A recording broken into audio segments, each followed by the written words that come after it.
Superstars, how's it going? Welcome back to the Before You Go Pro channel. I am so excited to be with you guys this week. We've got an amazing week of content planned for all of you young football players out there, the families of football players, you coaches, and you fans. So I am thrilled that you stopped back by the channel. If you have stopped back by the channel, if this is your first time joining us, welcome. I'm your host, Coach Wood. This is a labor of love for me. This is where we serve young football players on a weekly basis. So this is the Weekday Huddle, you guys, Monday through Friday, 10 a.m. Pacific, 1 p.m. Eastern. That's where you can come get fed. This is the football ministry, okay? We're building one hell of a community. We're very close to 1,000 subscribers. So we thank you guys for rocking with us.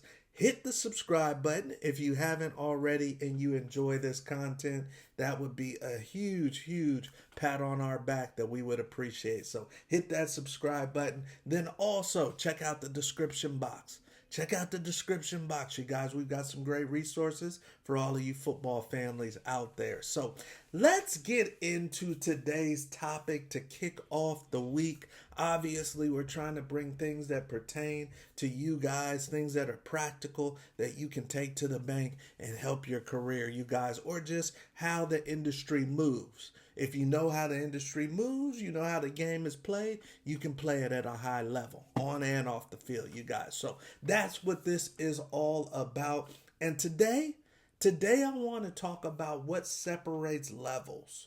What separates levels? You may be thinking, what do you mean what separates levels, Coach Wood? Well, what I mean is, what's the difference? What's the true difference if I'm playing at a Division II school to a FBS Group of 5 school or an FCS school? What's the difference between an FCS school and what I'm going to see when I go to a Power 4 school? What really separates these levels? Is it the coaching? Is it the flat out talent? Is it the speed, the strength? What really separates these levels? If I'm playing in the CFL or the UFL, what's separating that level from the NFL? Does it mean just that these guys are totally better than the guys at the level that are a little bit lower? Or is it just one thing? Is it one thing? Is it coaching? What is it that separates these levels? Well, I'm glad you asked, because you guys, through my years of playing football as an athlete and definitely through my years of coaching and watching the game from afar and also helping young men with their recruiting journey, it's really one thing. It comes down to one thing that separates these levels, you guys. Obviously, you're going to have an overall level of talent that may be a little bit higher than if I'm at a Group of 5 school, and then now I go from this Group of 5 school, let's say I'm at Tulane, let's say I'm at San Jose State, and now I'm going to Michigan, now I'm playing at Illinois, I'm playing at Cal Berkeley. There's going to be an overall heightened level of talent. Yes, we know that, we understand that, we expect that. But what's really the differentiator? And you know what it is, you guys? The differentiator is the trenches. It's the boys in the trenches.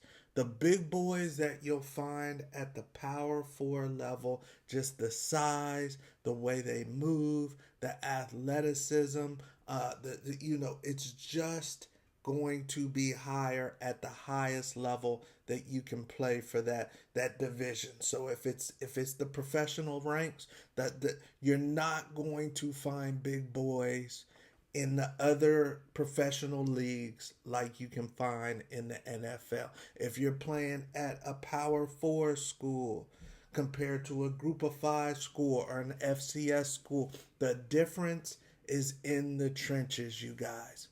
It's not the skill guys. It's not the skill guys. If you are, or here's the other thing that's another difference. The difference is the boys in the trenches and the depth. So they've got a couple of 6'6" kids that are behind each other, first, second string on the depth chart. Where you go to the FCS school, they may only have one on the whole O line. But this school now, I'm up at Cal, they got a couple back to back. So if one goes down, I'm seeing a replica come in that looks just like them. And that's where you'll see the difference. You'll see the difference in the line, and you'll see a difference in the depth. If I have deeper depth, then I can put a kid who's got some talent even on special teams. And maybe you have some first string kids that are very close to my first string kids, but your second string and your special teams ain't as big. It's not as juicy as mine. It's not as talented as mine.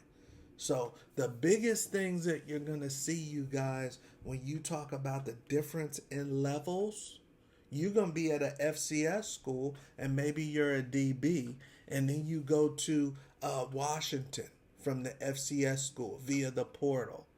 You're going to see people at Washington that are not that much better than probably the DBs that you were with at the FCS school. They may be a little bit better as a whole, but they may not. You had guys in the FCS room that you think are probably just as good as the guys that you're in the room with at Washington.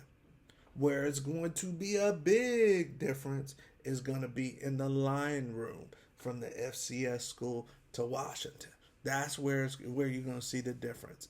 When I played professionally in Canada in the Arena Football League, I came across guys that played at smaller colleges. So I would be playing one-on-ones, covering a receiver that maybe went to an FCS school, or maybe he was from an HBCU, or maybe he went to a Division II school. And these kids still had talent, had big-time heat. They could play. I've actually been beaten out for a job from a kid from a smaller school, but he was a skilled guy. He had the hips I had, the speed I had, the quickness, the whole deal. Where they fall off is depth at these smaller schools. They don't have as many people that can play at a high level. And then also is the size of the linemen, the size and the way they move. So when teams are recruiting, or when teams are drafting or looking at free agents, the linemen are going to be what they prioritize, you guys. Outside of quarterbacks, I'm looking, if I've got a lineman that is still a little raw, he needs some work, but he's got size, major size, then I'm taking him. The skill guys are a dime a dozen. Skill guys are a dime a dozen, and the NFL knows this. Major college programs know this. They are going to take care of the trenches first. So if you are a big boy that is, it could even be somebody that's got a little size on them, that's a hooper, but maybe you're not an elite hooper. Maybe you're 6'5", 6'6". You need to be on the football field. If you're a lineman, if you got a little size, you need to be on the football field, because that is where you're going to have opportunity.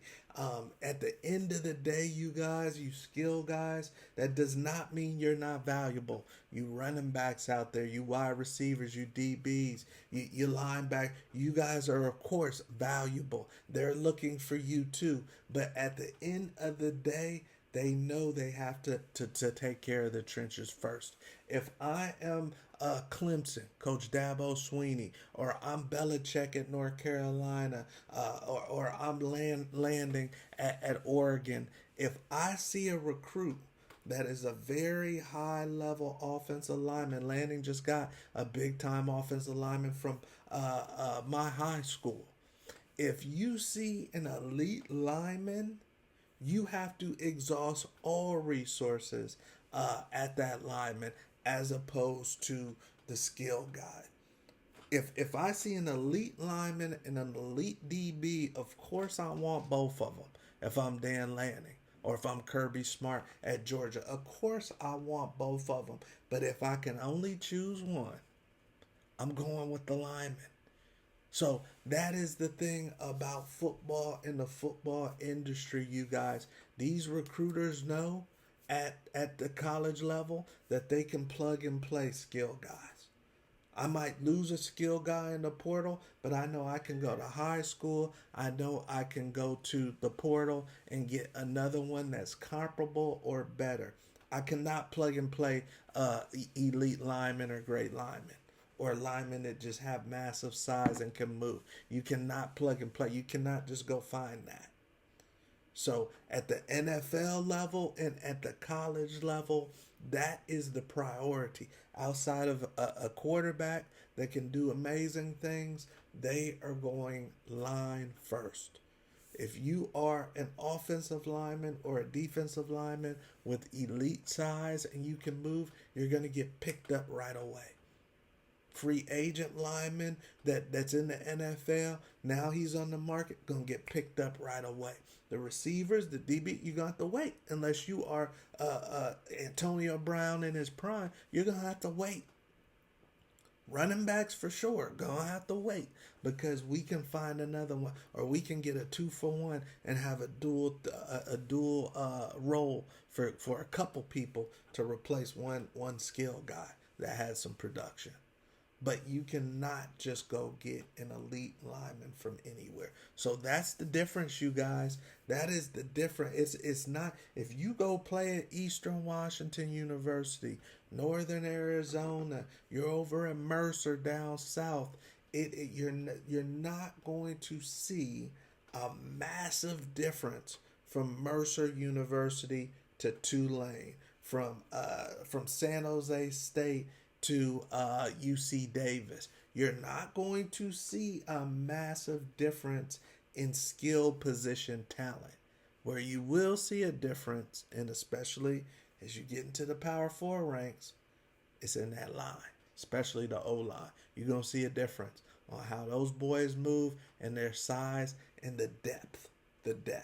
Okay, so keep that in mind. If you are an athlete, you're trying to find a way, and you're wondering why your phone's not ringing. Well, maybe you don't have the size. Maybe you play in the line, but you don't have elite size. If you're a DB, receiver, a skill guy, and you're waiting by the phone or you're waiting for your time, well, it's probably coming. But depending on what class you're in, they may be trying to make sure that the line is set before they move on to your position. So keep that in mind. Be smart. If you are an average size skill guy, you're a DB that's 5'10", you're a wide receiver that's 6 foot, be smart on what college camps you go to. Go somewhere where you can get something in your back pocket first, then work your way up, okay? Because you're a dime a dozen. Skill guys are a dime a dozen. I was a dime a dozen when I played college football. All right.